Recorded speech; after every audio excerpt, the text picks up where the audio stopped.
কুরবানির সাথে আকিকা দেওয়া যাবে কিনা। খুব বেশি আলোচনা হচ্ছে এই প্রসঙ্গটা, যে কুরবানির সাথে আকিকা দিয়ে দেওয়া যাবে কিনা। এক্ষেত্রে আমরা উত্তরে বলবো যে কুরবানি এবং আকিকা আপনাদের খেয়াল রাখতে হবে যে দুটি ভিন্ন দুটি ইবাদত। প্রথম কথা হচ্ছে ইবাদত দুটি ভিন্ন দুটি ইবাদত। কারণ কুরবানি এটা বছরের একটা নির্ধারিত সময়, জিলহজের 10 তারিখে, এবং তারপরে আরো 2 দিন বা 3 দিন, এই সময়গুলোতে আপনি কুরবানি করতে পারবেন। তাহলে এটা হজের মৌসুমে জিলহজ মাসে করতে হয় কুরবানি। কিন্তু আকিকা কিন্তু এরকম না, আকিকাটা যে কোনো মাসে হতে পারে।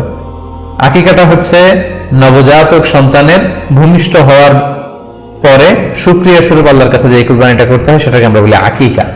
হাদিসে এসেছে আকিকা। তো সেটা হচ্ছে সন্তান কখন ভূমিষ্ঠ হলো সেটার উপর নির্ভর করে। কারো সন্তান রমাদানে হতে পারে, কারো সন্তান জিলহজ মাসে হতে পারে, শাওয়ালে হতে পারে, রজাবে হতে পারে। আকিকা হচ্ছে বাচ্চা যেদিন জন্মগ্রহণ করবে, সন্তান ভূমিষ্ঠ হওয়ার 7 দিন পরে। তাহলে ভিন্ন দুইটা ইবাদত, দুই সময়ের ইবাদত। নাম্বার 2, আকিকার ক্ষেত্রে আল্লাহ রাসূল সাল্লাল্লাহু আলাইহি ওয়াসাল্লাম বলেছে আনিল গুলামি শাতান ওয়া আনিল জারিয়াতি শাত, অর্থাৎ ছেলে হলে 2টি ছাগল দিয়ে আকিকা করো, এবং যদি মেয়ে হয় তাহলে 1টি ছাগল দিয়ে আকিকা করো।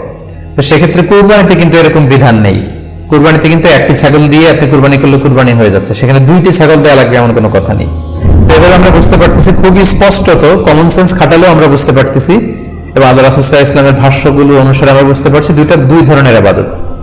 যদিও এই 2 ইবাদতে কিছুটা মিল আছে, কিন্তু দুইটা 2 সময়ের ইবাদত, দুইটা আলাদা, দুটি উপলক্ষ, দুইটার আলাদা নির্ধারিত সময় রয়েছে। যেমন আকিকার ক্ষেত্রে সুন্নাহ হচ্ছে বাচ্চা যেদিন জন্মগ্রহণ করবে তার 7ম দিন শেষে 7 দিন পরে আপনি আকিকা করবেন। আল্লাহ রাসূল সাল্লাল্লাহু আলাইহি ওয়াসাল্লাম বলেছেন কুল্লু গুলামিন মুরতাহানুন বিআকিকাতিহি তুযবাহু আনহু ইয়াওমা সাবিহি, প্রত্যেক সন্তানের আকিকা দিতে হয় তার 7ম দিনে। ওয়া ইউহলাকু ওয়া ইউসাম্মা, 7ম দিনে মাথার চুল ফেলে দিতে হয়, তার সুন্দর একটি নাম রাখতে হয়। তাহলে আকিকার বিধান হচ্ছে সম্মানিত সুধী সন্তান জন্মগ্রহণ করার 7 দিন পরে। আমরা বুঝতে পারলাম আল্লাহ রাসূল সাল্লাল্লাহু আলাইহি ওয়াসাল্লামের ভাষ্য অনুযায়ী, কথা অনুযায়ী, কওল অনুযায়ী। এবার যদি আমরা আল্লাহ রাসূল সাল্লাল্লাহু আলাইহি ওয়াসাল্লামের আমল দেখি, ওনার ব্যক্তিগত আমল কি ছিল, সেক্ষেত্রে আমরা সহিহ ইবনে হিব্বানের একটা হাদিস উল্লেখ করব, যেটিকে ইবনে হাজার আল আসকালানী উনি ওনার ফাথুল বারিতে সহিহ হিসেবে উল্লেখ করেছেন। আয়েশা রাদিয়াল্লাহু তাআলা আনহার বর্ণনা, তিনি বলেন যে আক্কা রাসূলুল্লাহ সাল্লাল্লাহু আলাইহি ওয়াসাল্লাম আনিল হাসানি ওয়াল হুসাইনি ইয়াউমা সাবিঈ ওয়া সাম্মাহুমা। আল্লাহ রাসূল সাল্লাল্লাহু আলাইহি ওয়াসাল্লাম নিজে ওনার দৌহিত্র অর্থাৎ ওনার নাতি হাসান এবং হুসাইনের আকিকা নিজে করেছেন 7ম দিনে, এবং 7ম দিনে তাদের নাম রেখেছেন। একজনের নাম রেখেছেন হাসান আর একজনের নাম হুসাইন। অর্থাৎ হাসান রাদিয়াল্লাহু আগে জন্মগ্রহণ করেছিলেন, ওনার চেয়ে ছোট ছিল হুসাইন, উনি পরে জন্মগ্রহণ করেছেন।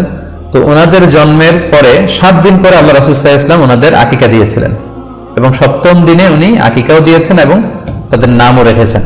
তাহলে আল্লাহ রাসূল সাল্লাল্লাহু আলাইহি ওয়াসাল্লামের কওলে হাদিস, ওনার ভাষ্য মতে আমরা জানলাম উনি বলেছেন 7ম দিনে আকিকা দিতে হয়, এবং ওনার ব্যক্তিগত আমল থেকে আমরা জানতে পারলাম যে উনি ওনার 2 নাতির আকিকা দিয়েছেন 7ম দিনে এবং নাম রেখেছেন। তাহলে এ থেকে আমরা সুস্পষ্ট বুঝতে পারি যে আকিকা দিতে হয় সন্তান জন্মগ্রহণ করার 7 দিন পর, 7ম দিনে। যদিও তবারানীতে আরেকটি হাদিস এসেছে যেখানে বলা হয়েছে যে আকিকা 7ম দিনেও দেয়া যায়, 14তম দিনে দেয়া যায়, 21তম দিনে দেয়া যায়। যদি 7ম দিনে কেউ দিতে না পারে কোনো কারণে, তাহলে 14তম দিন, না পারলে 21তম দিন।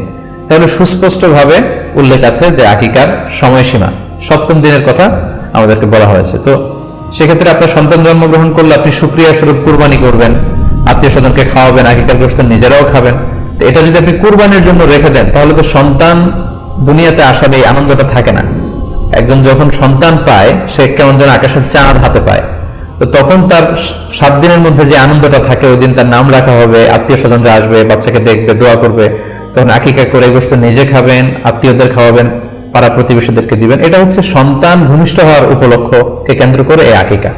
সো এটাকে কুরবানির সাথে মিক্স আপ করার কোনোই প্রয়োজন নেই, এবং এক্ষেত্রে সুস্পষ্ট গাইডলাইন হচ্ছে যে 7ম দিনে আকিকাটা দিতে হয়। সো আমরা যেন 7ম দিনে আকিকাটা দেই। তবে হ্যাঁ, এখন প্রশ্ন হচ্ছে 7ম দিনে কেউ দিতে পারেননি, 14তম দিনেও দিতে পারেননি, 21তম দিনেও দিতে পারেননি, হাতে টাকা ছিল না, সামহাও কোনো কারণে মিস করেছেন, তখন আপনি যখন সুযোগ হয় তখন করে দেন।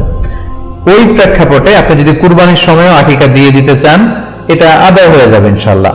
আশা করা যায় আদায় হয়ে যাবে, এবং এটা জায়েজ আছে। তবে এটা সুন্নাহ নয়। সুন্নাহ হচ্ছে 7ম দিনে আকিকা দেওয়া। পাশাপাশি গরু দিয়ে, মহিষ দিয়ে, উট দিয়ে আকিকা দেওয়াও কিন্তু সুন্নাহ নয়। আকিকা দেওয়া সুন্নাহ হচ্ছে ছাগল দিয়ে। সুন্নাহসম্মত হচ্ছে আকিকা সপ্তম দিনে দেয়া এবং ছাগল দিয়ে দেয়া। ছেলের ক্ষেত্রে 2টি ছাগল, মেয়ের ক্ষেত্রে 1টি ছাগল। আশা করি কুরবানির সাথে আকিকার প্রসঙ্গটি আপনাদের কাছে ক্লিয়ার হয়ে